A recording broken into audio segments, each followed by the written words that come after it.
in the dark, I fed my dreams. Permaculture flows like sweet streams. I'm the daddy with the know-how seed. Creating the world like it's meant to be. Permaculture, P-I-M-P, I'm the king. That's in love in everything. Bringing change, making it last. Join the permaculture on the rooftop under the sun. Welcome to episode 300 of the Permaculture Pimpcast, where PIMP stands for Permaculture is my passion. The only Pimpcast on planet Earth where we discuss permaculture, preparedness, and practical living. How you doing, son? Pretty good. How are you, Dad? I'm doing good, man. It's I'm always late to my own doggone show, and it's all your mom's fault. Yeah. Almost, Dad. You were definitely late. I was calling you, asking you where you were. Yeah, sorry about that, y'all. Yeah, it's all her fault because she made this bomb pizza, this homemade pizza. She was, you know how your mom is, man. Everything she makes is like, it's okay, it's okay. So, I wasn't really all that hungry, and then I found myself in the middle of. I was like, well, okay. She cooked it in like cast iron, and it's like gluten free, homemade. She's never done this type before, and they're about as big as a cast iron pan. I took one bite of this stuff, and of course, it has that sauce that I made like 2 years ago. Of course, we're still eating up some of that stuff, and I'm telling you what, man, it knocked my socks off. Son, as you well know, man, there is really no reason to go out to eat around here unless you like Chinese food, which we're not good at making. Before COVID, you could go to any place in Asheville and it would have been off the hook. And then after COVID, everything fell off. Like every place that was good before COVID just completely fell off. I can think of one place, Ito Ramen in Asheville, that's still good. And I can't really think of any other place. Yeah, but even still, even on a good day, I mean, your mom, because of the quality, and that goes back to permaculture and the farming we do, because all that sauce we make, it's tomatoes we grew here, the peppers and onions and all these things we grew here. Only thing that's in that sauce that we didn't grow here was the wine.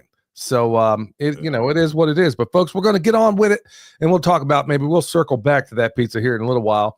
This is, of course, episode 300 of the Permaculture Pimpcast. So this episode, as always, brought to you by Hickory Ridge Soap from twooldcrowshomestead.com. Turn that simp into a pimp. Bam! Living Soil Foundation, folks. We got it done yesterday. So for all you folks that were, wish you could have come out. I did get some video of it, but it's tough, man. And William can attest to this. When you're trying to teach a class and gather content at the same time, it just does not work out. And everybody's got questions and they're talking to you and you're talking to them. It's like if you almost have to have a third party there to film it for you. So if the video that I produced doesn't come out perfectly, you'll know the reasons why, because it doesn't work, because somebody's always interacting with you at some point or another. So it's always going to be that way, but that's the nature of, when you do any kind of instruction. Well, anyway, we went out there. I don't know how many trees were planted, but there were quite a few trees, blueberry shrubs, you name it. I mean, all of it got put in out there. We're a little bit low on the mulch, and I've done this class. This will be the third time I've done this class. But, next time out, there's definitely some things I'm going to make sure we change and make it way more efficient. I want to give a serious hat tip to Farm Connection. Good night, man. Allison, boy, you talk about that. She is literally a superwoman, man, managing all these kids at the same time while she's loading up the trailer to sit here and put all these trees and got them all there. And, Allison from the Farm Connection, folks, if you need anything over there, go check it out. Perma will get you. I think it's 10% off. I'm not sure. But boy, they really came through in a big way. And we even had some stuff left over. And I want to give a shout out to all the people that showed up. I know it wasn't like an impromptu thing, but we had about 22 people show up out there. May have been more.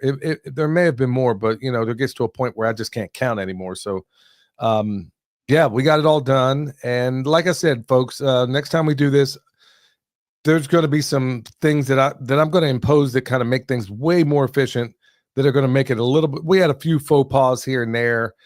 And the problem is when you start a class and people show up a little bit later, they may not know exactly all the instruction there. So I'm going to start putting this stuff on a sheet of paper. I should have done it this time.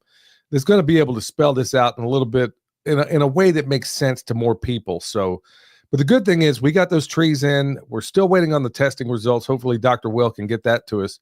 And then hopefully going to find out that we've crossed the finish line or that we need a little more time doing it. So I don't know where we are in that continuum. But folks, Living Soil Foundation is off and running, and all of you people out there made this possible. So I want to give you a serious shout out and a thank you to everybody that's donated, because you made it possible. So this is one, and now all of a sudden we're getting the attention of the other people around this neighborhood. And and thank you very much, Brenda, for the $5 out there. YouTube fighting me to get into the live. Yeah. I'll cover that here in a minute, Brenda, because been having a lot of problems with that sort of thing as of late. Hey, we've got a question in the chat also, Dad. Okay, go ahead. Fire it up. It's kind of on topic. Shield Maiden for Christ says, what do I need to add to my wood chip piles to get them to heat up? I added the coffee grounds and urine I had available, but it only made it to the upper 80s, then dropped. So any kind of animal manure that you have, it's really good to use the wood chips as animal bedding first and catch that manure first, and then you can pile it up and then it'll start heating up. But if you add any animal bedding to it, that'll heat it up. If you keep on adding manure to it, that'll heat it up.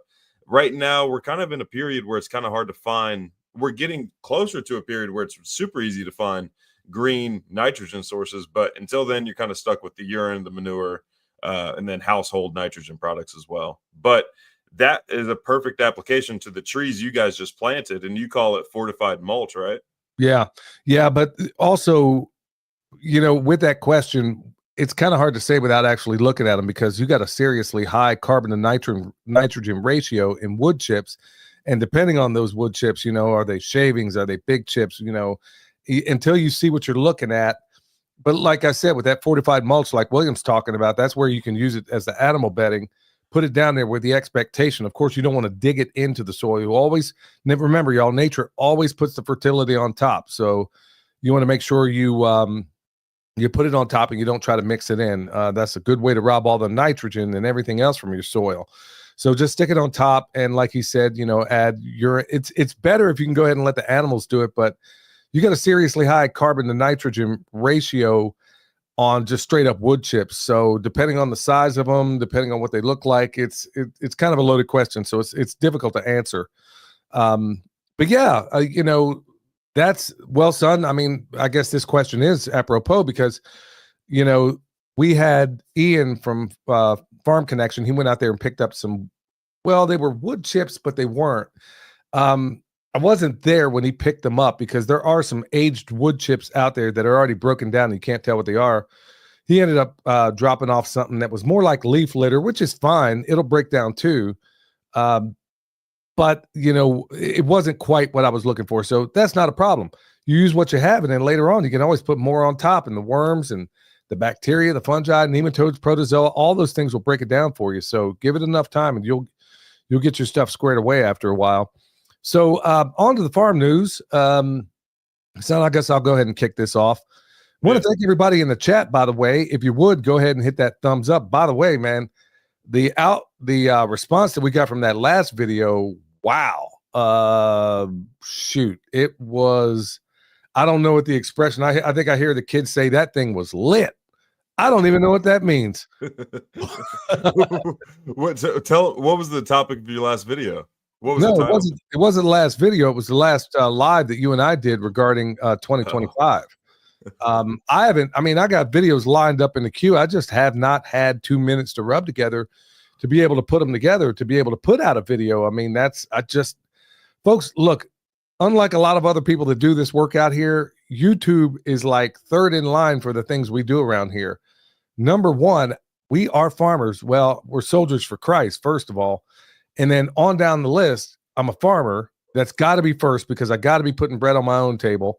And then YouTube is down the list. I mean, not to say that it's not important or we don't love to evangelize this information, It's just in the hierarchy of needs. I am. It's so easy to get lost in trying to produce content than being a real farmer. Yeah. Son, would you agree on that? Absolutely. And I would also say, like, the energy, if you do an energy audit, you put a lot more energy into making videos than what you necessarily get out of it. If you're looking at it in the form of like money, like, Well, at least I if don't you, even know what my CPM is, but yeah, you don't make much off YouTube. Like, if anybody is looking into getting into YouTube to make it rich, you better have a backup plan. you better have a good one too. Unless you're doing, I mean, you can go out there and find out what's popular, and you can cater to that sort of thing. And we could Right. have done that from the word go. Like right now, if you want a popular YouTube channel, especially in homesteading, just talk about trad wives, do trad wife stuff. You know, got up this morning, like your mom and I saw this one most ridiculous thing I ever saw. Got up this morning, and my little girl wanted cornflakes. So I decided I'd make cornflakes. So you mean to tell me this kid sat there starving for 6 hours while you went and made some cornflakes? Because that's not how long. I mean, but people are buying this garbage. They get up there, you know, and then they got on the dress, and I'm like, okay, the lighting's perfect and all that. When you make videos, you know how full of garbage and full of crap a lot of these people are. Yeah. Folks, that's not us. I mean, I can't spend 8 hours editing a doggone video. So the point being is, look, man, I first and foremost, I got to be a farmer. I got to put bread on my own table. And when I'm able, I can edit a video in between the raindrops. And look, I could spend a lot of time and really give you a souped up, fancy, edited, you know, ball and video. But look, that's not our crowd, man. I'm out here for the people that are legitimately wanting to do this. And look, I think a lot of people are going to find out in this space right now, all of these homestead festivals or homestead festivals that are exclusively homesteading. Hate to tell y'all this, but you're about to take it in the shorts. Big time. Yep. Because unless you're doing something like mountain readiness, where, you know, it's one thing if you're going to do a specific class on this or that and this. When I said everybody was going back into the matrix, folks, I know what I'm talking about. I've been down this road so many doggone times. So all of a sudden you got Homestead Festival. You're about to all take it in the shorts. Unless you have something a little bit more than that. Now, unless you're able to do what Mountain Readiness is doing, which I don't see anybody else doing that.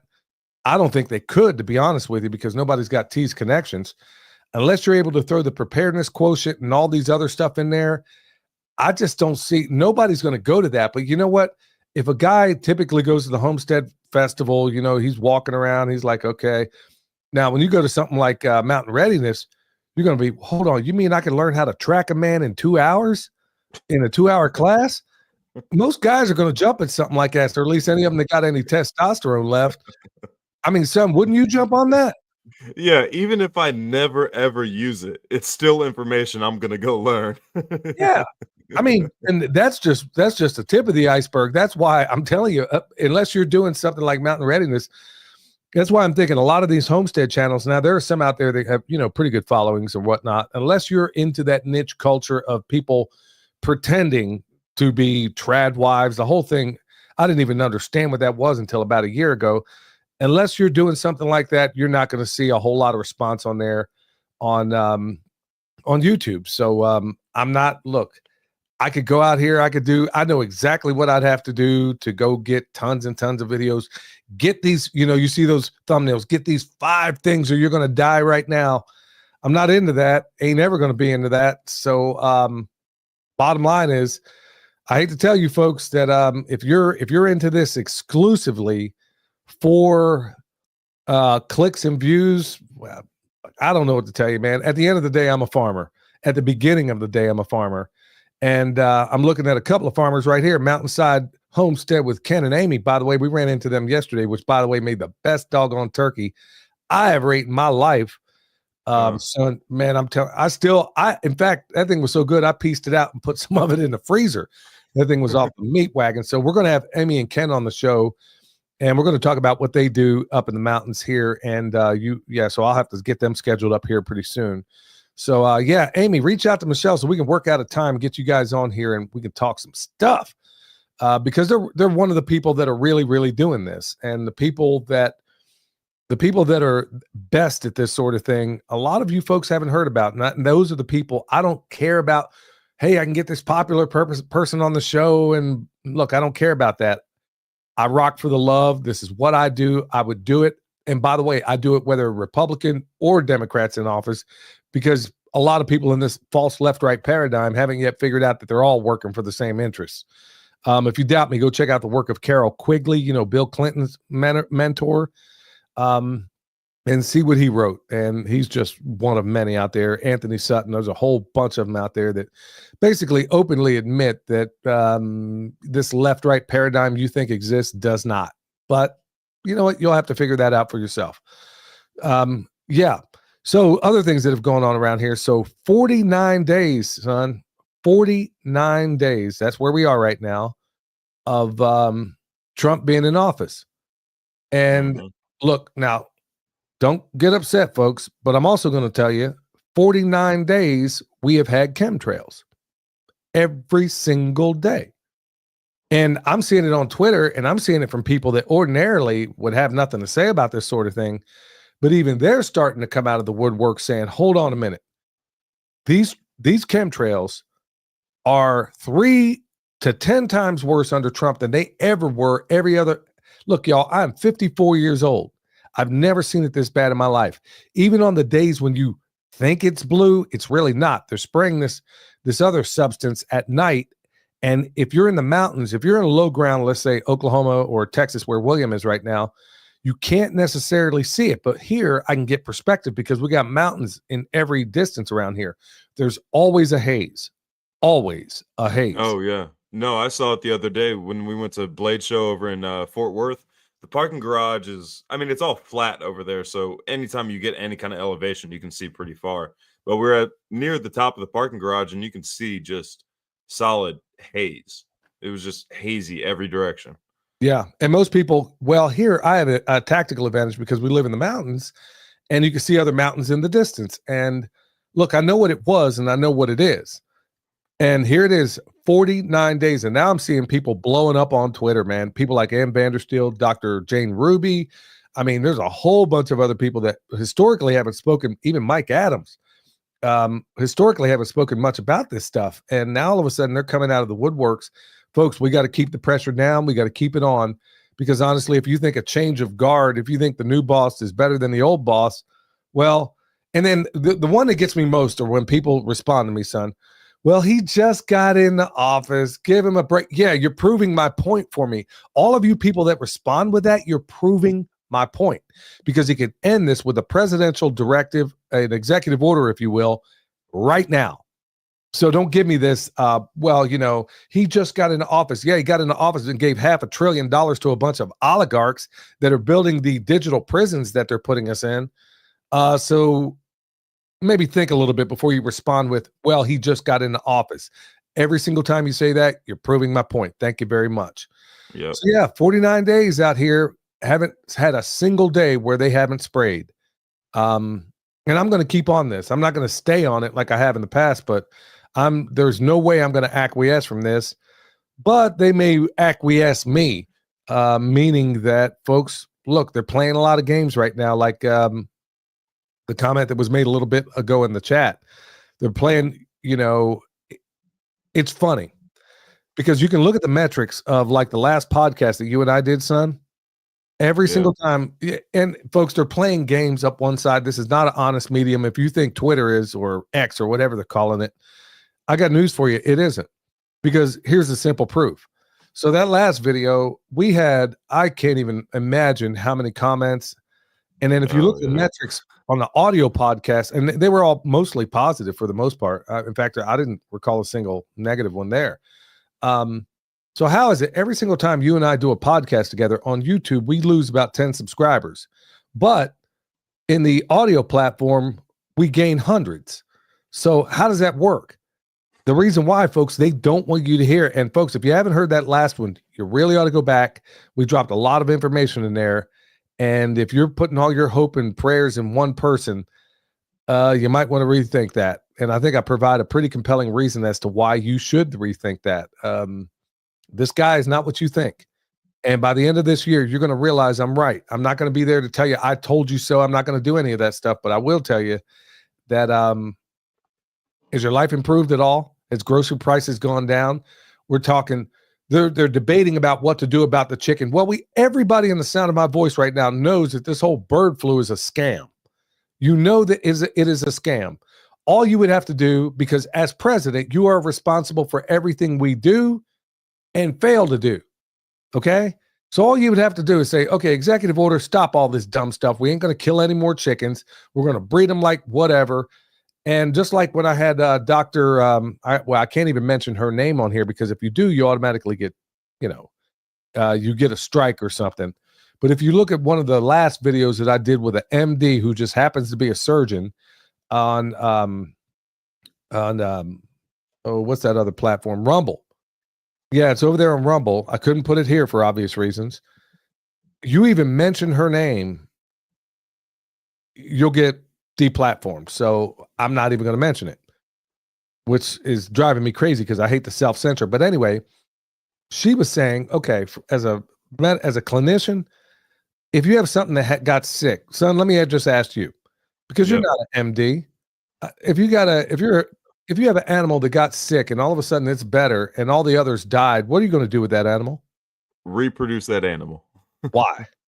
Because it has the antidote to whatever got it sick. It has like the capability of getting over whatever, the herd immunity thing. It has the ability to get over what it got sick with. It's now immune to that. So if that's the case, you and I know this, everybody in this chat knows this. How is it the federal government doesn't? Huh?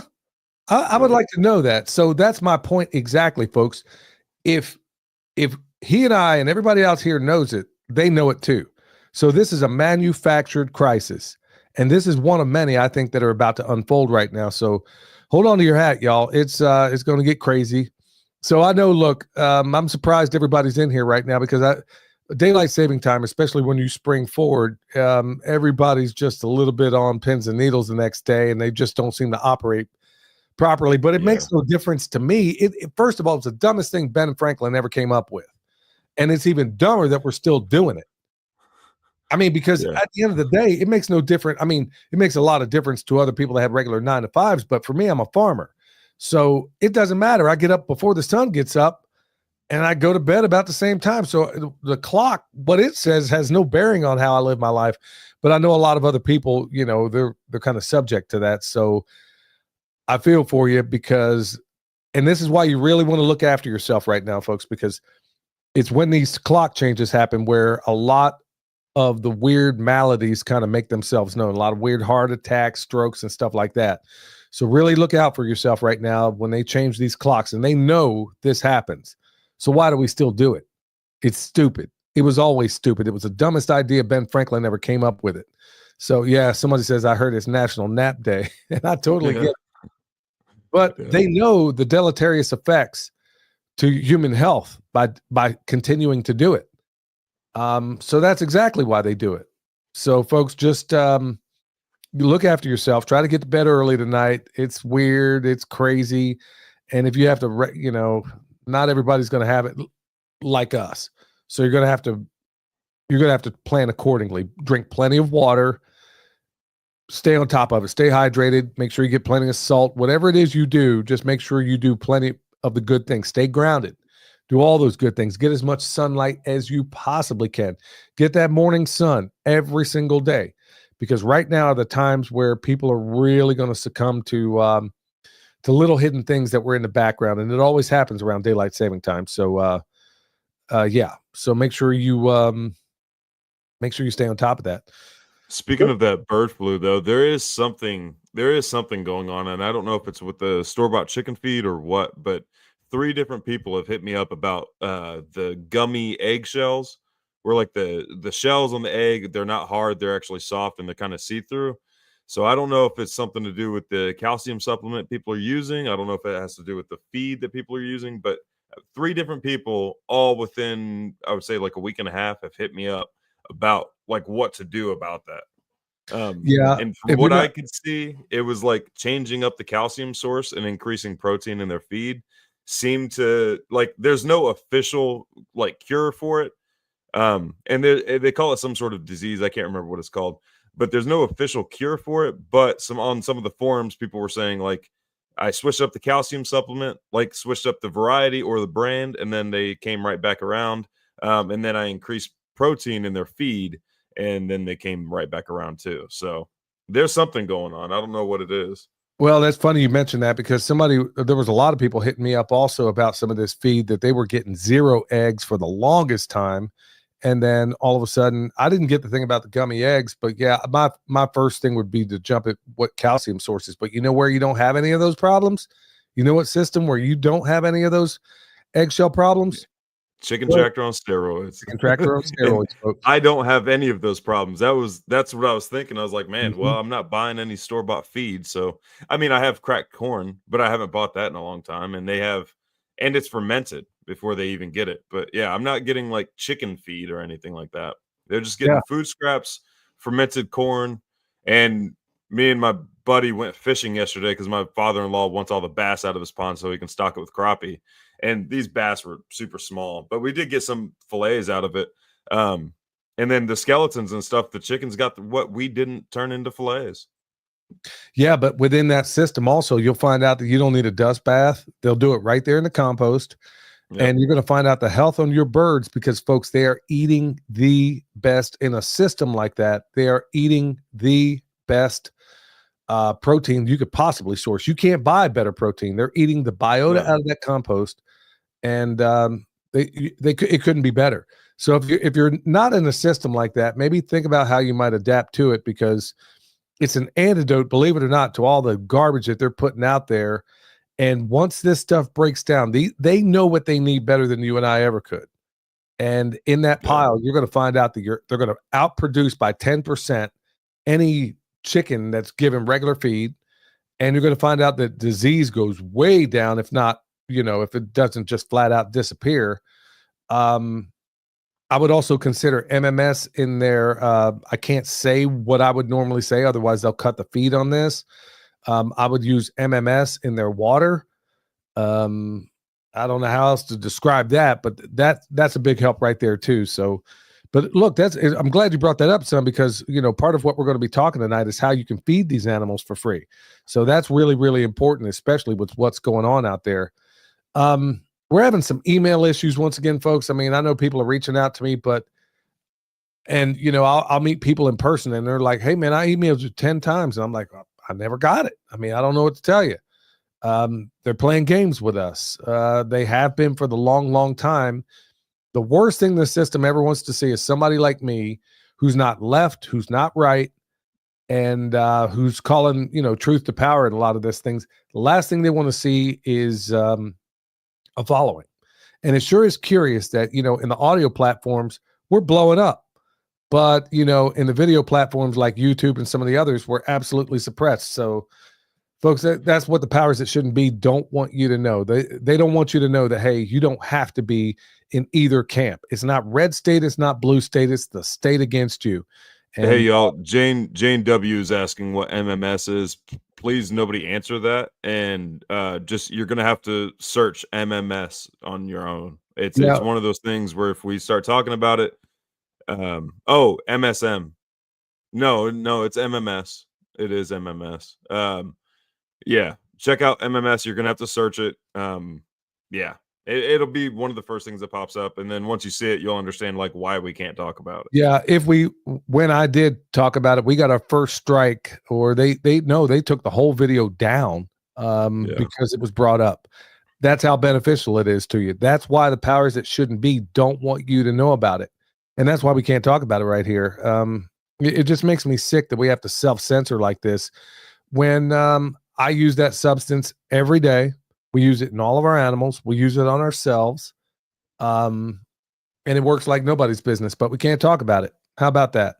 Yeah, just like, during COVID, the height of COVID, they told you, what did they tell you? It seems like we live in the United States of amnesia. So let me just go ahead and remind everybody. They told you don't get sunlight. Stay away from everybody else. Don't go outside. Now, it is 180 degrees out of phase of what we now know. If you had any intuition back then, you would have known then. The very opposite. This is exactly what I'm saying. No matter what they officially proclaim, now I shouldn't be as dogmatic about this as I am, but I am at this stage. I don't care if they told me the sun set in the west, I'd go out and check. I'm dead serious. Yeah. There is not anything, and I don't care where you're getting your news from, folks. If it's Fox News, MSNBC, CNN, look, in the whole pantheon of news, how is it they're always covering the same narrow band, no matter the station? They're all covering the same stuff. Because if you know what I know, and maybe we ought to do another program about this, folks, if you only knew what I know, because I used to work in the radio industry back in the day, and I know where all the bodies are buried when it comes to this stuff. If you knew where everybody goes to get their news or how they govern what they're going to cover on their talk radio programs and all those things, if you knew how that worked, if you saw how the sausage was made, you would think, no way. No, absolutely no way. But yes, they all take marching orders from the same place.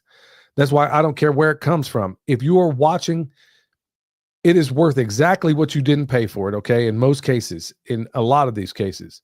Fox News, MSNBC, look, it's just to give you, they're talking about the same stuff, and it's all junk.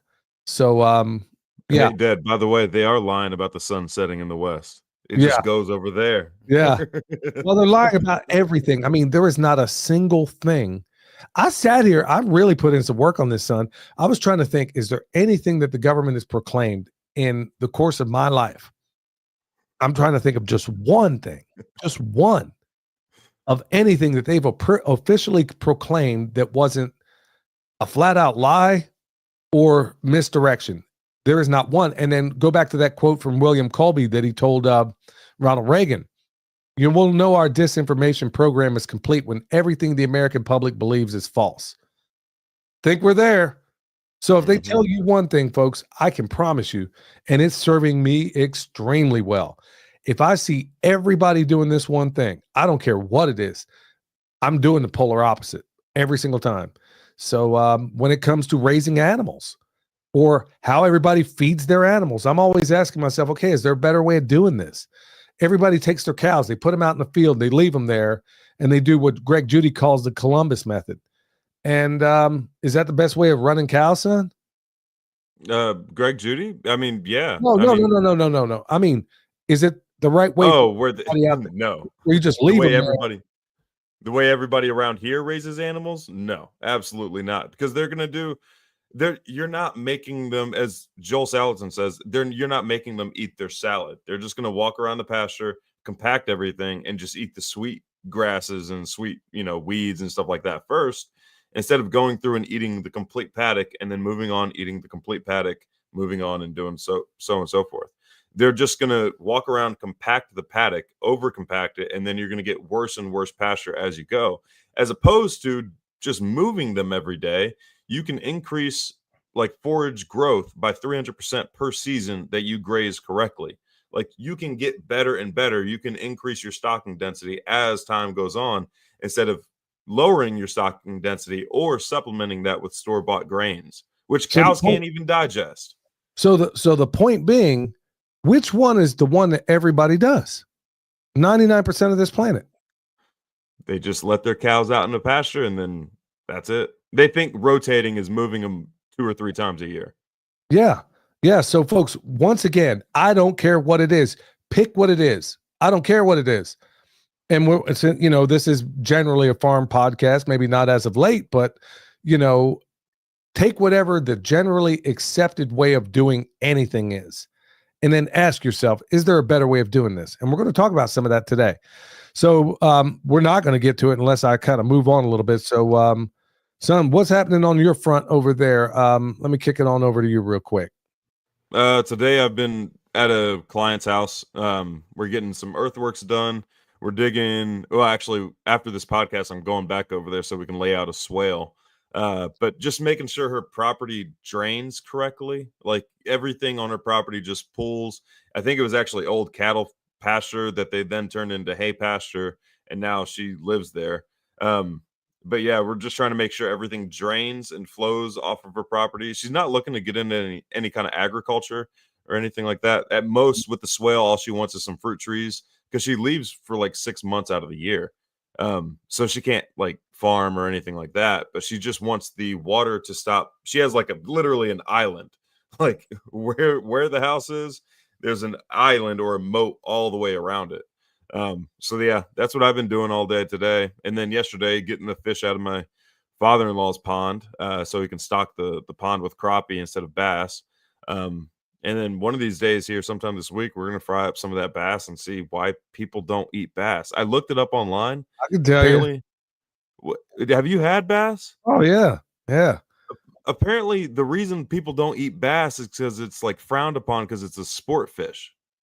Forget that. If I catch a fish, I'm eating it. No, dude. Reason why I'm not a big fan of bass is that it's so doggone fishy. It's So apparently that depends on the body of water that you catch it from. They Yeah, taste like the body of water that you catch them from. yeah. I mean, there's ways to get that out of there, but I'd rather have crappie any day of the week than some fishy tasting bass. But I mean, it's good fighting, man, because down there in Lake Texoma, about where you are, or not far from where you are, that's why a lot of people, because it is a sport fish. I mean, especially those stripers, man, they'll put on a fight for you. I mean, only thing that fights like a striper is a doggone salmon. So Man, yeah, forget all that. If I'm fishing, I'm eating what I catch. If it's within the legal limits. Also, the like the grading or the reasoning to keep a fish or throw it back is absolutely stupid. yeah. Why would I take all of the big fish genetics out of the pond and leave the small guys? There should be like, if it's over 14 inches, then you have to leave it. If it's under 14 inches, then you keep it. It makes no sense at all. Yeah, well, yeah, and like Steve says, it tastes better if they're small. Yeah, when you get them some of them big 30-pounders, man, coming up out of Texoma, man, they are absolutely, yeah, salmon is king to me. Yeah, I'm right there with I'm with that, man. Coho and Chinook salmon. That's why, man, I love going up to camp, or at least I used to, but latest I've checked, the salmon fishing has been great ever since Fukushima. How about that, folks? But yeah, man, that's my favorite eating fish. Man, I haven't had a fish I don't like. No, well, yeah, well, there's some out there, I guarantee it. I remember those Vietnamese, boy, every time we catch a carp on the side, boy, they'd be over there. Nobody wanted to mess with a carp because they had so many doggone bones in them. And I want to catch an alligator gar because apparently they have these like fat loins on them. You just got to bring some tin snips or something. Yeah. I mean, honestly, man, there's some fish is my favorite thing to eat, but we've gotten to the point where you can't. I mean, are you going to eat a fish that comes out of the Gulf after they sprayed all that core exit down there? Do you want to eat anything that comes out of the Pacific after Fukushima, which nobody, by the way, is talking about? How about up in Alaska where the Exxon Valdez went down and they sprayed a bunch of core exit? It's to the point. Or the French Broad, Dad. Exactly. So unless it's up high in the mountain somewhere that I got myself, I don't know if I want to fool with it. I mean, it's just cold blooded anymore what they're doing. So yeah. Anyway, folks, Wave Watch Billy 100 will get you $100 off of that Wave Watch. March 18th through the 22nd, Shalom Temple's got a 5-day immersion event. Barbara O'Neill herself is going to be there. They even got they got like day passes and stuff like that. So there's going to be a number of others that are going to be there as well. I'll be there doing a workshop, and Mike the Fit Farmer, he's going to be doing a couple of them, I think. And outside of that, I'm probably going to be, not probably, I'm going to be, immersed in the, what I can learn from anybody out there. So yeah, that's going to be March 18th through the 22nd, Shalom Temple 5-day. It'll be in the show notes as well. March 29th, that Homestead Butchery. Sorry to inform everybody, but that thing is sold out. You might want to reach out to Ben and Denise at Renewed Homestead and see if they can, if they have any available slots. But I've already been hit up a time or two, and unless there's some way to do it another weekend, I don't know. I mean, I really think that thing is like super sold out. So yeah, That's folks, awesome. and I think that's going to be the last time I do any kind of butchery, at least that I know of this year. I've really got to put a lot of effort into. I'm looking at trees right now that have fallen from that hurricane, or we lost one big one over here, still laying over here on top of a sheep net. Okay. And I still haven't had time to go full with that. I'm going to have to probably take a little bit of time off in the near future and really put foot to butt to some of the things that need my attention around here, because I can't lose everything out here just because, just because of so many obligations. It's just, and as the days get longer, look, a lot of people take off for the winter. We don't. Okay. That's not what we do. So I'm burning the candle at both ends, and I'm going to have to start seeing my own interest here before too long.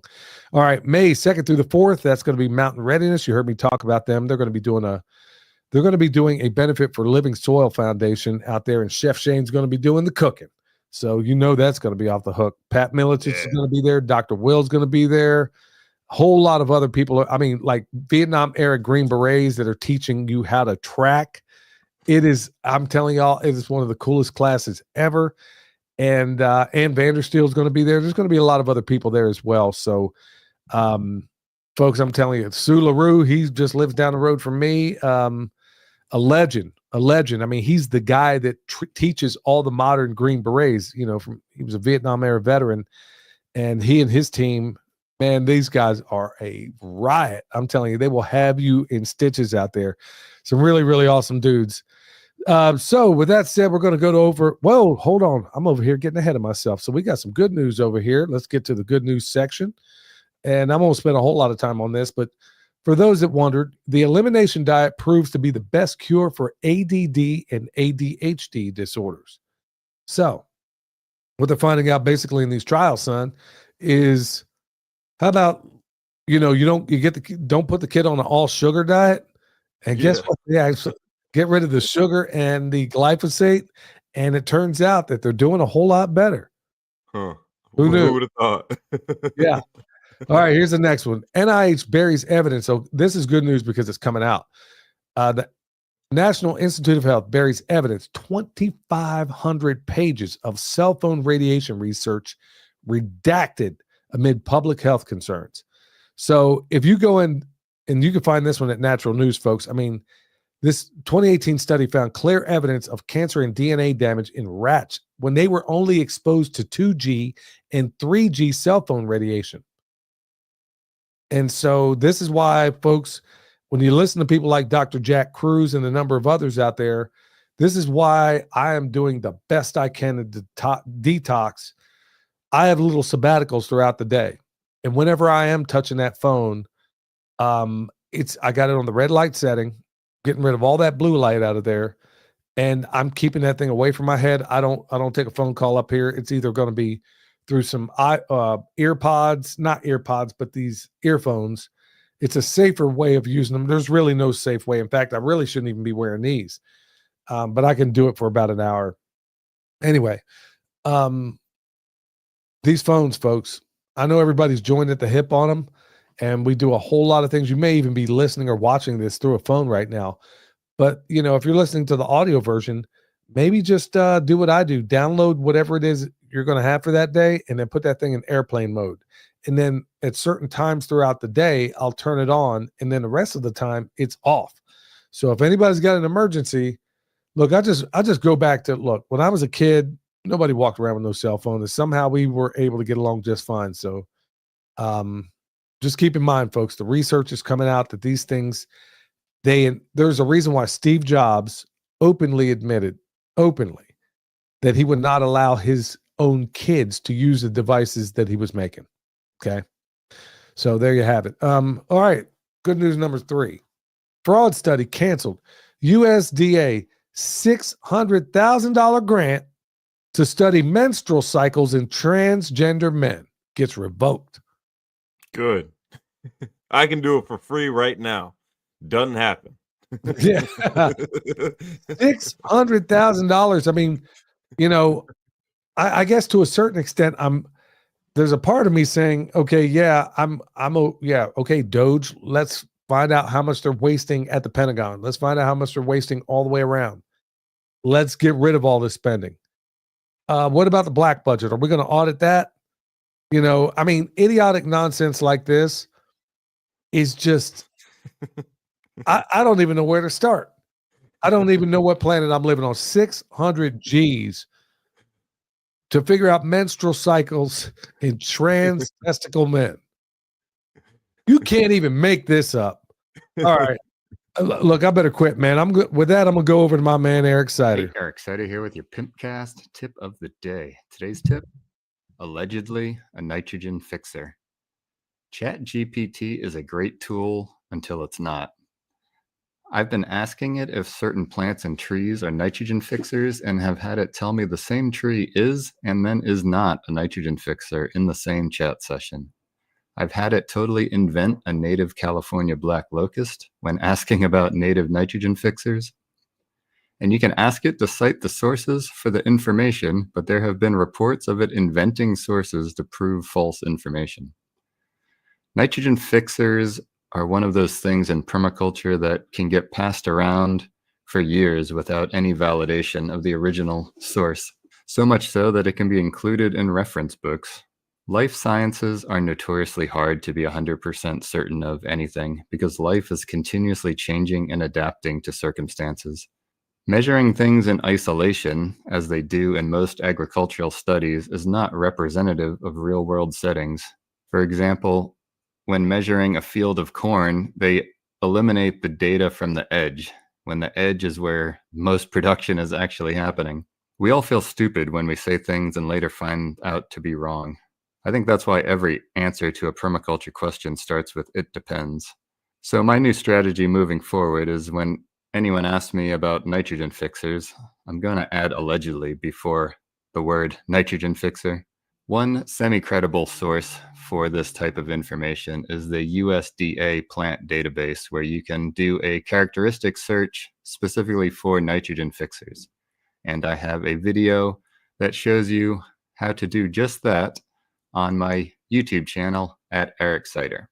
And if you're in need of permaculture t-shirts or remote permaculture consultation and design, head over to ericsider.com. For those of you in the Sacramento area, check out my permaculture community group, permaculturefairoaks.org. That's my dog right there.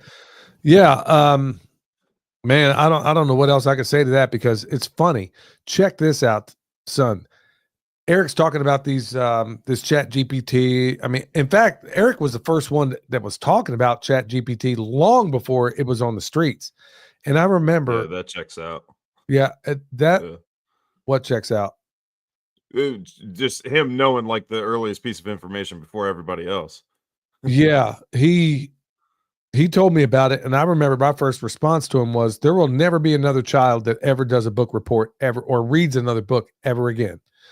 And when I saw what this thing could do, and then now this thing's on a whole nother level. Now that was just a couple of years ago, folks, and think how far this thing has gone.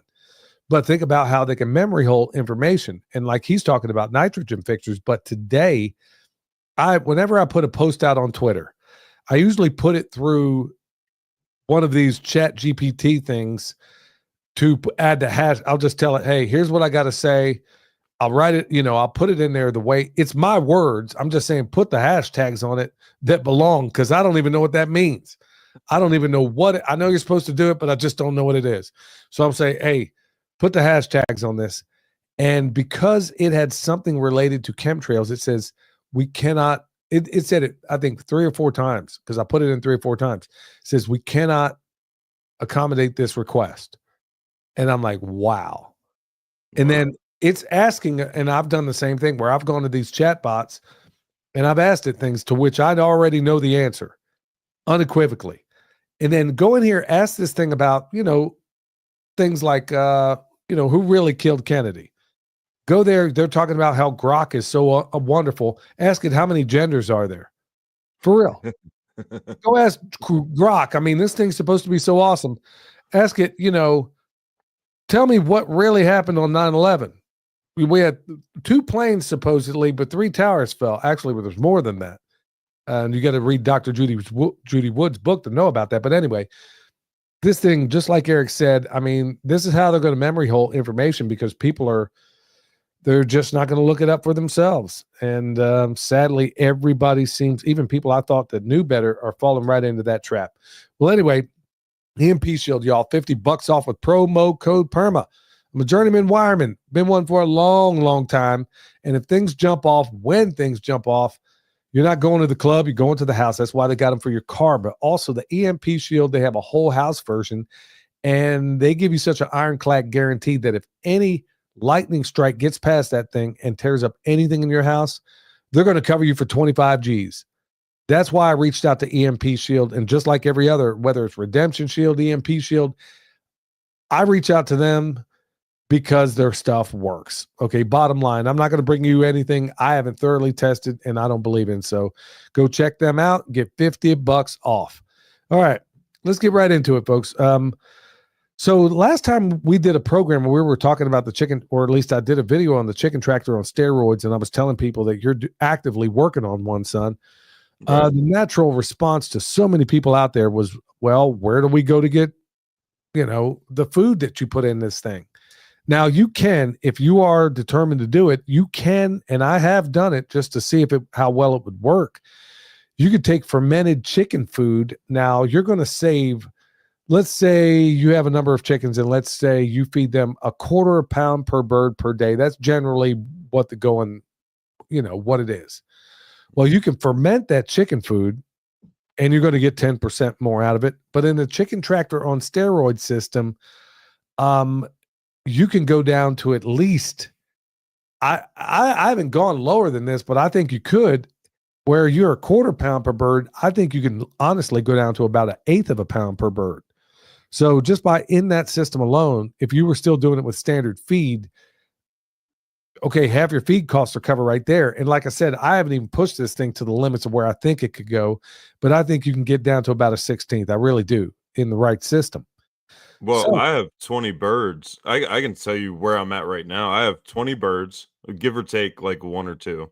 And I give them literally just one partial scoop of I'll weigh it out if you want, but I give them one partial scoop of cracked corn, and I ferment that, and then I give them whatever kitchen scraps comes out of the house. If it's not chicken, anything that's not chicken, I feed to the chickens. Like those fish bodies and organs and bones and all that stuff, it's going to the chickens. And that's all they get, plus just whatever protein they get out of the compost. And I'm not lacking on any eggs. Every bird that's in production right now has not missed out on a day of production at all. Yeah. And that's barely any food. And that's just using, folks, and that's just using, I mean, if you were doing it exclusively on store-bought feed, and I've done it that way before, like I said, I don't know where the stopping point is, but you're going to save a pile just by doing that alone. But folks are asking, where do I go? How do I approach this? I don't know that I've ever done a full-fledged program on this, but I'm going to do it today for all the people out there that are wondering, how do I feed my pigs and chickens for free? Well, first of all, Shakespeare said the apparel oft, where, okay, in the play Hamlet, you got Polonius and Laertes. Laertes is about to go off to basically college, okay? Polonius, his dad, is giving him all this sage advice, and it's a really good monologue. Neither a borrower nor lender be. Lend every man thine ear, but not every man thy voice. And above all else, to thine own self be true. But in that sage advice that he gives, he also tells him, the apparel oft proclaim the man. Okay? The apparel oft proclaim the man, meaning that a lot of people make a lot of assumptions based on how you're dressed. So when you hit up some of these restaurants, my man Jack Spirko came up with this one, and it works. So I got the shirt right here. I'm going to try to put it up on screen. It's got a collar on it, and it's got an embroidery on there. Can you see it, son? Yeah, carbon capture composting is what it says. Yeah. So it's a carbon capture composting. Okay, so it's a collared shirt. First of all, if you want one of those shirts, I think you can go hit up Jack Spirko about it. And so before I go into any place, some place where they don't know me, I'm going to put that shirt on. Now, they don't have to know that it's not a real company, but I'm going to put that shirt on. I'm going to shave, make sure I got a good haircut, and honestly, around these parts, it helps that I am brown, because these people are so doggone woke, man. I could go in there buck naked. They'd probably say, yeah. Okay. So there's a joke in there, but I'm going to leave it alone. But anyway, you want to go in there dressed the part.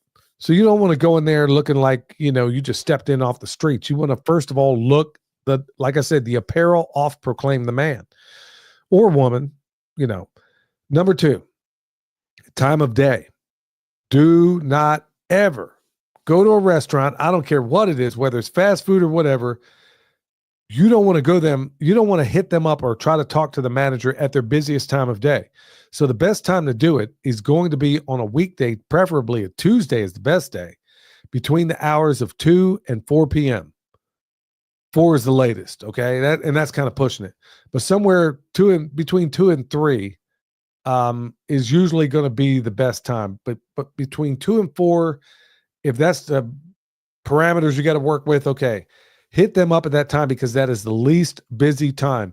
If you go in there any other time other than that, I guarantee you're going to get the door slammed in your face and they're going to be ticked off that you're wasting their time when they have got to be productive. Those are the times of day when they are not that productive.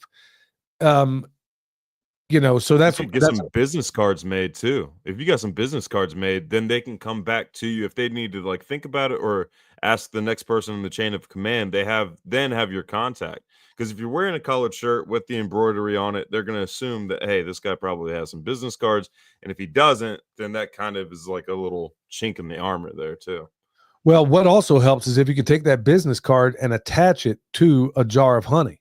And what I mean, it doesn't have to be a big jar. I mean, get a 2-ounce jar because honestly, this pitches work. I mean, you could have your stamp or whatever on that honey, or maybe it's honey you source from somebody else. But in my case, I'm like, hey, this came from my farm. Hey, I wanted to thank you so much for your time. I know you're busy. And then bam, right there on that jar, it's got my sticker on it. So that's even better than a business card because they're going to be like, wow. So they're, unlike all the other people that may hit them up for this or that, and this, you left a calling card that they can eat. And now to a certain extent, believe it or not, they feel as if they're to some extent into your debt, or at least, they got to try to work with you some kind of way. Okay. So that's a really good way of going about it too. If you don't have honey, I mean, I'm sure you can come up with something else, but if you can leave something with your calling card on it that doesn't cost you a whole lot of time or money, but think about it. Even if I gave them a gallon of honey, I'm going to make it. If they say yes to me, good night, man. I made that money. I don't know how many times over. Okay. Yeah.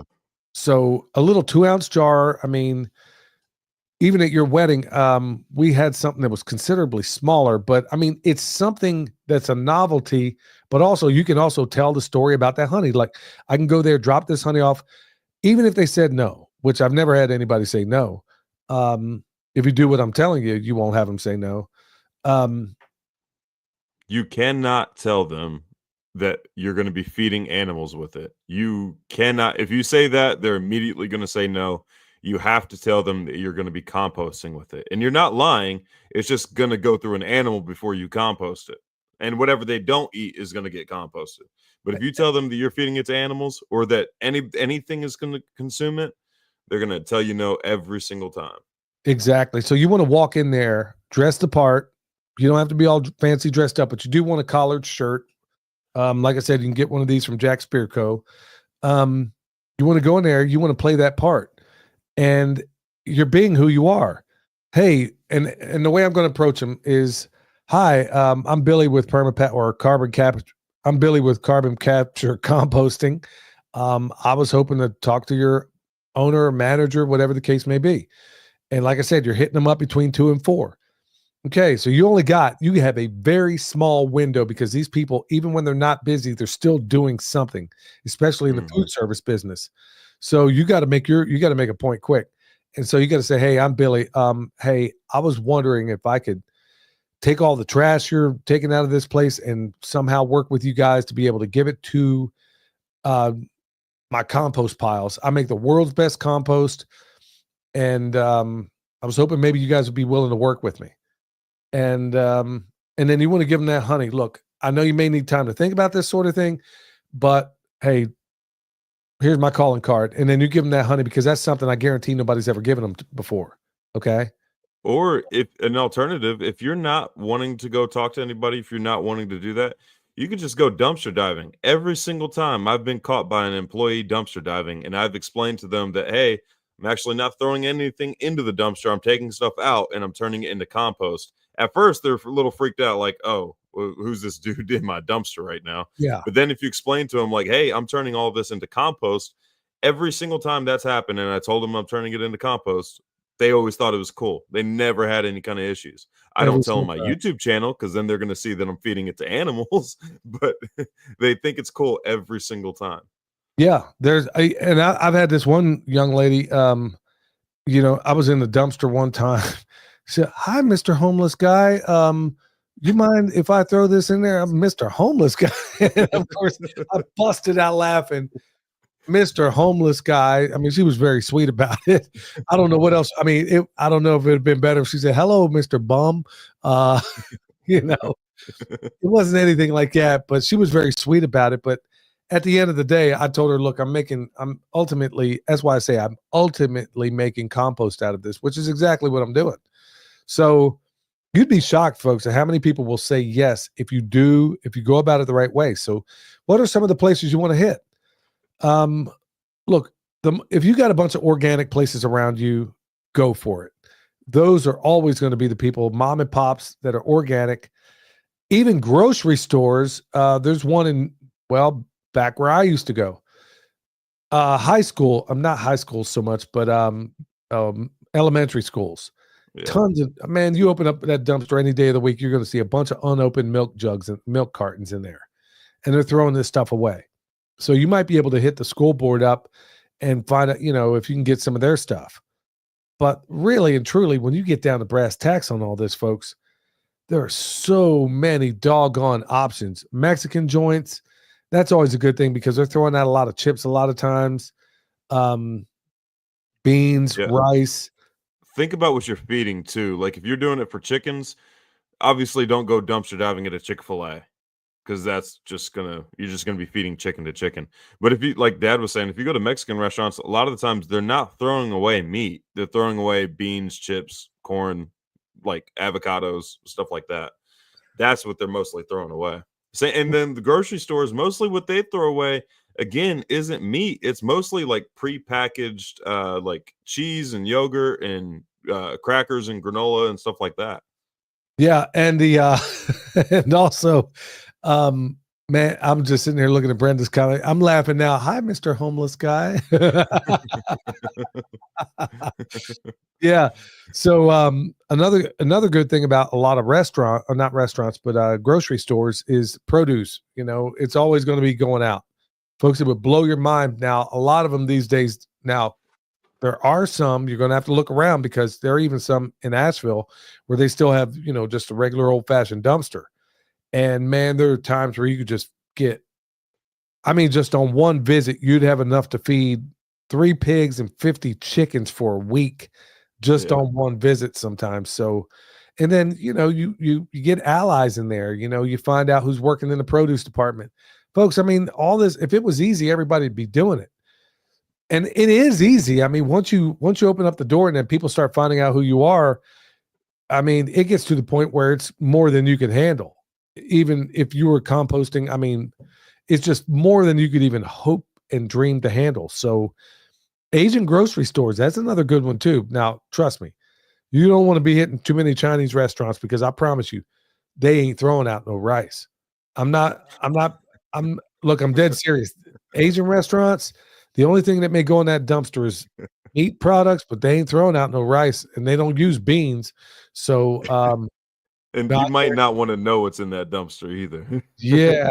There was one in Kansas City, or not Kansas City, but Bonner Springs, Kansas, that got caught quite a few times taking care of the stray animal problems. Yeah. Yeah. You know, one that sold the chicken fried steak special at a Chinese place. Yeah, there's going to be some of those places, y'all, where you definitely, but Asian grocery stores, that's another thing altogether because there's a lot of perishable stuff in there. And honestly, you can be a blessing. You explained how you can be a blessing to them. For example, one of the local Asian grocery stores here, I'm a net blessing to them because instead of them having to pay for dumpster costs twice a week, they only got to come once. So you're explain how you can be a blessing to these people. Every time I go there, I make sure I leave the place better than I found it. So these are all the little things you can do out there. Bakeries. Oh my goodness. Bakeries.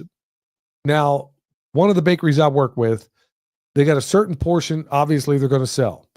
Then whatever they can't sell, it goes to the homeless shelters. And then whatever is like, you're going to have certain items that are always not pretty, that are on the edges. Folks, you'd be shocked at how many animals you can feed from a single bakery in a week. It Yeah. would absolutely positively blow your mind just on one little mom and pop bakery, how many animals you could feed just on that alone. And all you got to do is find out how you can be a blessing to them. Look, dumpster costs. Are there any odd jobs you can do for them every once in a while? Maybe you just bring them honey from time to time. You know, they would much rather give it to you than throw it in a dumpster. And at the end of the day, they're probably going to want you to be quiet about it, because in most locales, it's illegal to be doing this. But I don't obey unjust laws, and I'm not going to start now. So, I mean, if you're going to throw me in jail because I was keeping something from going into a landfill, come get me. Come get me. So, secondhand grocery stores. Also, secondhand grocery stores are kind of handy because it couldn't go to the first grocery store for obvious reasons. And then from there, it usually goes in the dumpster. Well, you could be that middleman between them and the dumpster. Also, oh, shoot, what were those other? Oh, homeless shelters. Okay, from there, it's going to graduate to a dumpster. Think you might be a blessing there? Go there, Yeah. volunteer. You know, see how the sausage is made, so to speak. Go there, volunteer, help some folks out, and at the same time, oh, by the way, Mr. or Mrs. So-and-so, I got chickens and pigs. Hey, instead of loading this stuff and throwing it in that dumpster out there, why don't I just take it home? You dig? Folks, there Yeah. are so many different ways out there you can do this. Son, is there anything you want to add to that? Yeah, just even outside of the stuff that you have to go and get, there's still a lot of stuff that you can grow yourself, especially like obviously we're talking about omnivores. Ruminants, pretty self-explanatory. They eat grass, make sure you have good grazing practices, and they eat grass. Like their food source grows pretty well. But as far as like the food sources that you can grow without having to leave, you could do like if you had chickens, you could do like feed them your composting worms if you wanted to. They reproduce pretty doggone quickly. You can use like your red wrigglers or any like was that tiger variety of worms too. I think the red wrigglers reproduce a little bit faster, but you can use them. If you're in the tropics or subtropics, you can use black soldier fly larvae. You can use like live fly traps if you wanted to. I can't remember where I saw this, but somebody had one of those bug zappers hanging above their chicken pen. And then they would zap bugs at night, and then the chickens would wake up in the morning and then eat bugs. But also, like, take a note out of the Sean and Beth Doherty, the 1 cow revolution. Like, if you have a family milk cow, all the waste products from the milk products that you have can go to your omnivores, the pigs and the chickens. And keep in mind, like, whenever you process animals, like, feed the pig scraps to your chickens, feed the chicken scraps to your pigs, and like everything that leaves your kitchen that you aren't personally eating can go to your omnivores. Like I said before, like there was a question about whether or not I can put coffee grounds in the compost cage for the chicken tractor on steroids. Absolutely. Anything the chickens don't eat will get turned into compost. And the chickens and pigs know what they can and can't eat. As long as they have options, they know what they can and can't eat, and they're not gonna kill themselves. So yeah, there's a bunch of different options. And then Sean and Beth Doherty also talk about tromboncinos, growing those and then making them last through winter. That's an awesome option. There are a lot of different alternatives to things that you can grow for your animals that keep well through the winter months and stuff. So don't discount that. Don't think that you have to rely upon all like only restaurants for these food sources and stuff. You can grow a lot of food. And if you're low on space, you can take a note out of Dad's book and do some guerrilla gardening. No, that's a really good spot too. But see, so many people don't necessarily live as far off the beaten path as we do. And they may have access to a city, or maybe you got a city job where is there a cafeteria there? Is there some way, folks? I promise you, if I can do this in DeKalb, Texas, you can do it anywhere on this planet. If I can do it in some of the holes in the walls that we've lived, Kansas, you name it, all over the place. I mean, in very rural places, there's always a school, there's an elementary school, there's something. I guarantee there are so many different ways you can go about this where it could save you so much, especially, see, everybody's thinking right now, oh, I'll go get chickens. Here's what they haven't yet figured out. I'll go get chickens.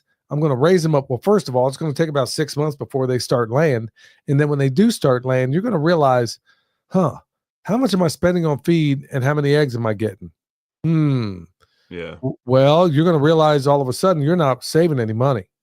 In fact, when you put in the work quotient to all this and how much work you put into this, you might be thinking, oh, it may have been a better option to get it from the store, but now you do have peace of mind knowing that you raised those chickens and you know what those eggs are like. Okay, that's to a certain extent because you don't know where the food came from. But anyway, you're going to realize real quick that just by going out there and getting some grain, whether it's organic and whether it really is another matter altogether. At the end of the day, you're not any money ahead. So why not do a system? So I did the video on the chicken tractor on steroids and why everybody who's wondering where you're going to get your eggs, especially it can be done at a community level. It can be done on a house level. It doesn't matter, but you're not any money ahead as long as you're spending so much money on feed, you didn't make it. I mean, you're not saving any money. But in a system like the chicken tractor on steroids, even if you don't use that system, even let's say you do it the more conventional way and you use some of these methods we're talking about, yeah, you're still going to have to supplement. You're still going to have to do all these other things. But in a chicken tractor on steroid system, guess what? It's lottie-dottie everybody right there. You're basically providing the carbs and they're sourcing all of their protein. So it's all right there in one system. But if you're wondering how you can save a pile of money, folks, I kid you not, we raised, I don't even know how many pigs at this point, but honestly, when people think I'm lying, when I say our pigs, we've raised at 21 cents a pound. And the reason why it was 21 cents a pound, because I bought them. I mean, I didn't farrow those pigs myself. We got them for like $50 a piece or what were they at COVID? I mean, they were considerably more expensive then. Oh, were they? I thought they were $60 a piece because they were pretty doggone young. Like they were not fully weaned yet. And then they also were very heavily, like they had a bunch of worms too. So yeah, so they were $60 a piece. Yeah. Plus, getting those worms out of them, that took some doing also. But yeah, when you get down to brass tacks on all this, folks, look, there are so many awesome strategies. A lot of which this program isn't going to be long enough to talk about, but honestly, dress the part, go the right time of day, hit these places I'm talking about, and think about some of the ones that are off the beaten path. They are out there. There's so many mom and pops that are struggling just to pay the bills on these restaurants they own. And if you could save them one dumpster cost because they didn't have to put this stuff in there, and if you could do little niceties like putting your business card onto a little jar of honey that came from your farm or something else that you have from your farm. Maybe you make some homemade strawberry jam or whatever the case. Put your sticker on there.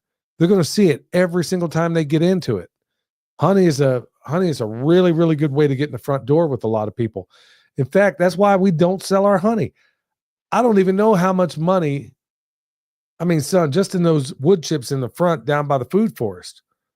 I mean, oh yeah, yeah, 100 cubic yards of triple ground aged wood mulch for free for maybe 2 gallons of honey.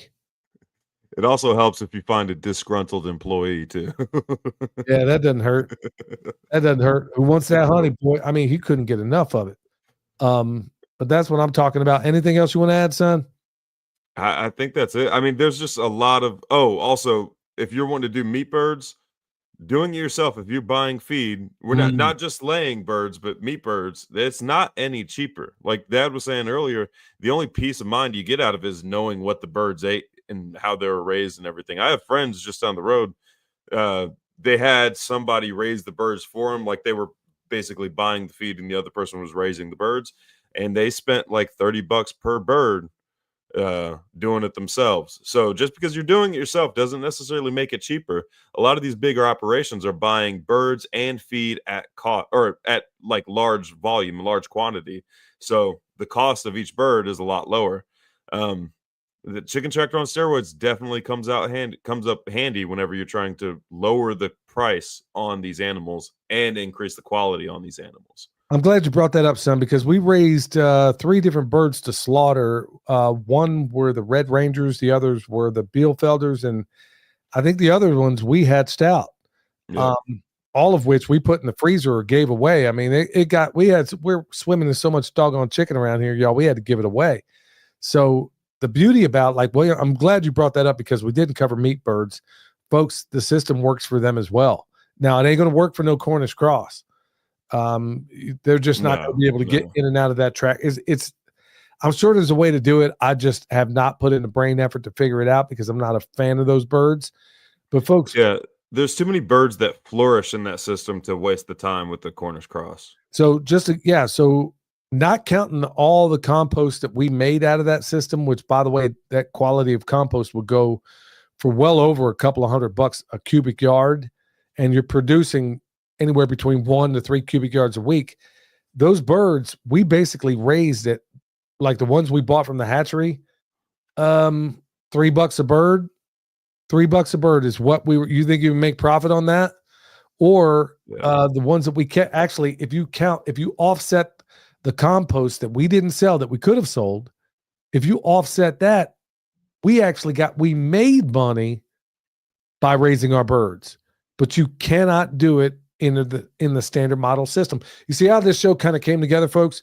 Everything that everybody does a typical way, 9 times out of 10, you're not any money ahead. You got to think outside the box. And that chicken tractor on steroids, we have raised many a meat bird in that system, and it works, and it didn't cost us. In fact, like I said, we did it with 2 different varieties of, it may have been 3 different varieties of broiler. We've done it with, and they worked well.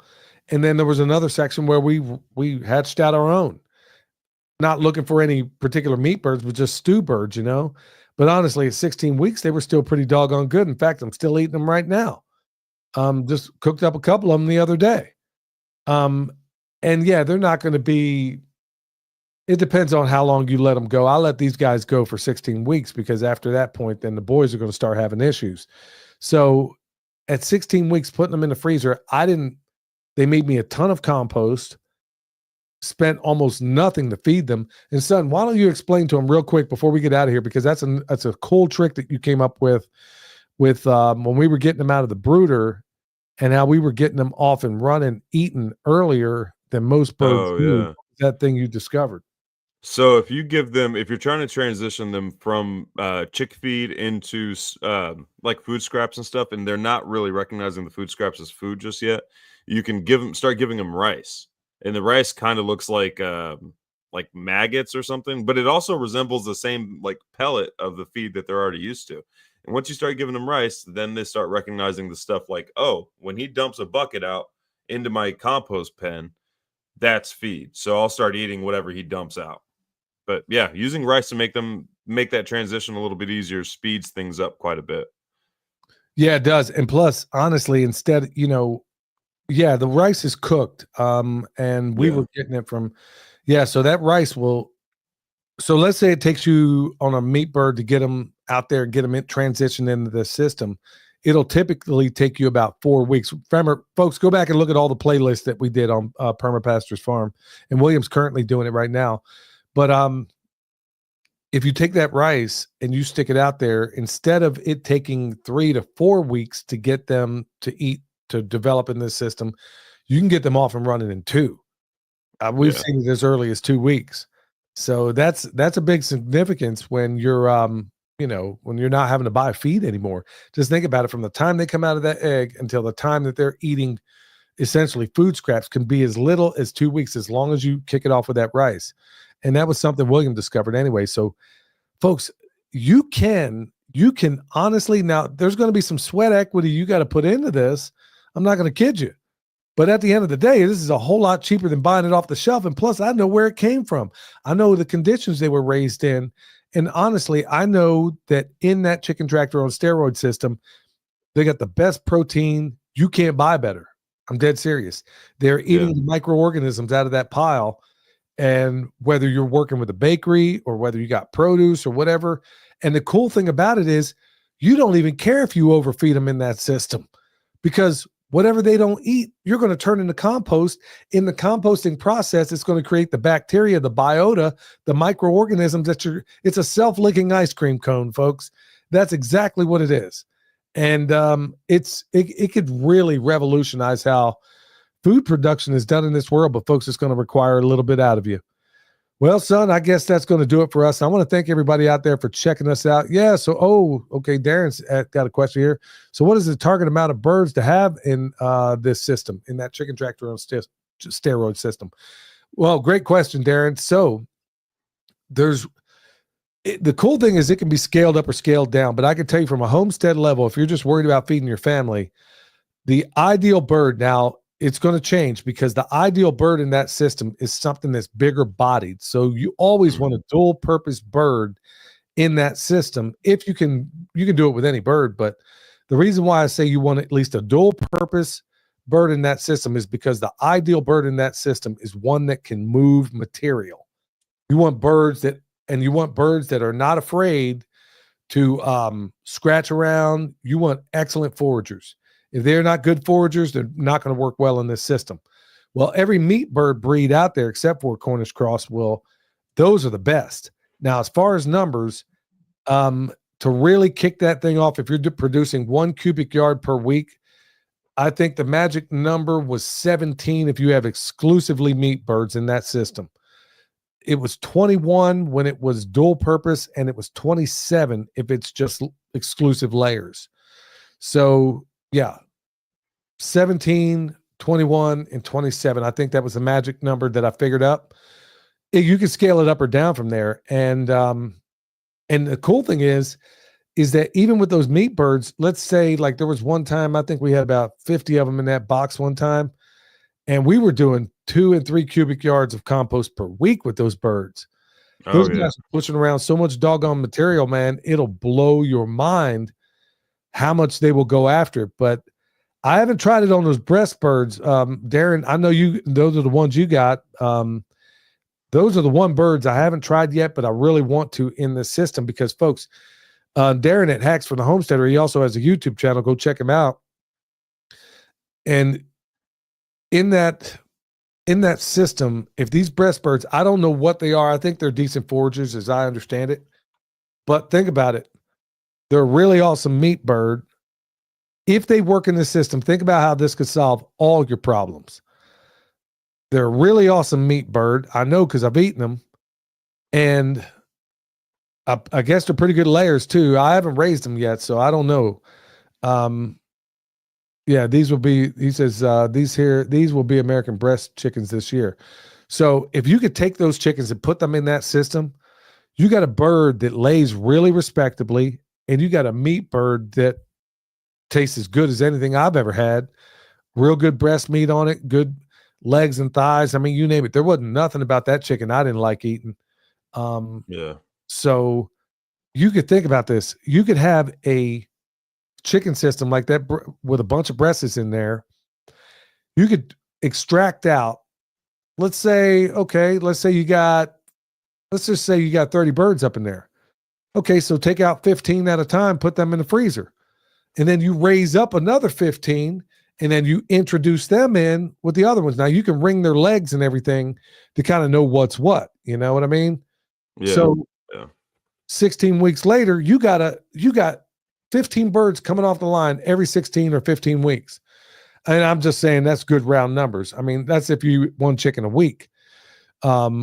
You know, as you can look at me and probably tell that I have a genetic predisposition to like chicken. So we might eat maybe a little bit more than that. But I mean, you want to scale this based on how much chicken you want to eat. So let's say you eat it twice a week. So, okay, so maybe you got 40 birds up in there, but you could be rotating these guys out and have a never ending system. Or you can do another method called the spiral mating method, where you got 3 different things going along. Or let's say you don't want 3 different, let's say you get with your partners. Now, Darren lives in Kansas and they got a really tight homestead network system. Let's say you got Darren running a flock of breasts over here, and then you got another person running one over here. You need at least 3 so you can cross up genetics. So you think about this. I mean, you would never, if you had a real tight knit, or let's say it wasn't just 3, you need 3 at the minimum. There could be 20 in there. You guys and gals could literally change up genetics, be feeding them for free, and producing better chicken than you could ever hope to buy, producing better eggs than you could ever hope to buy. Because, by the way, the eggs from that chicken tractor on steroid system, oh my goodness, man. If you think the yolks come out when they're just free ranging, you ain't seen nothing yet. Because it is like you're almost going to be freaked out the first time you crack open one of them eggs, because you're like, Orange. yeah, you're like, whoa, man, I ain't ever seen it this kind of color. And it's not been dyed like they've been doing with these birds lately. No, this is legit. And these guys, the eggs, I think Jeff Lawton said something, the nutritional quality on those eggs is on another level too. So yeah, buy your own incubator, like Ricky says there. You buy your own incubator. So many different ways to go about this, folks. And the reason why I'm so passionate about talking about this is kind of how we cut our teeth on YouTube. This is what we talked about. Nobody wanted to hear it. And back when we first started doing it, I thought everybody and a great grandmother would want to do this. But here we are.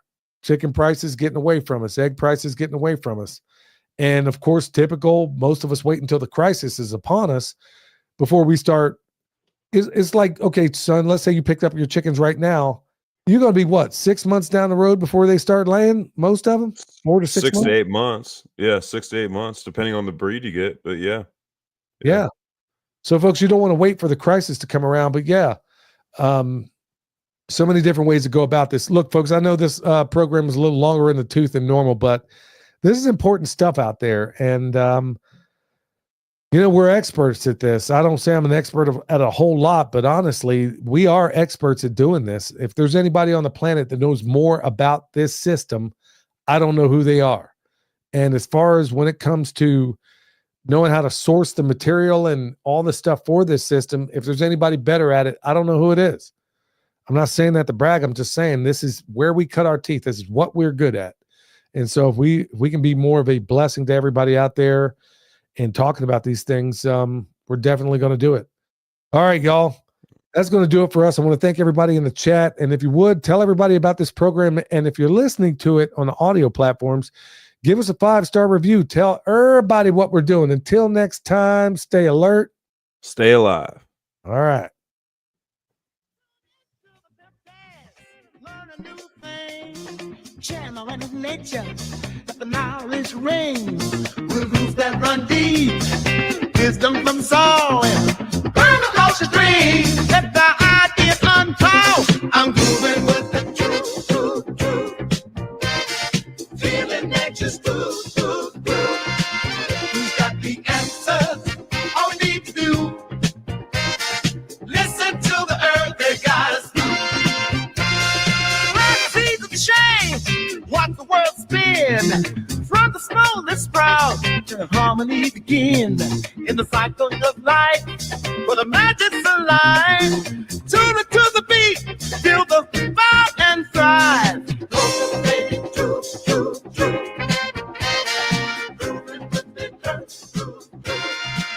So much real.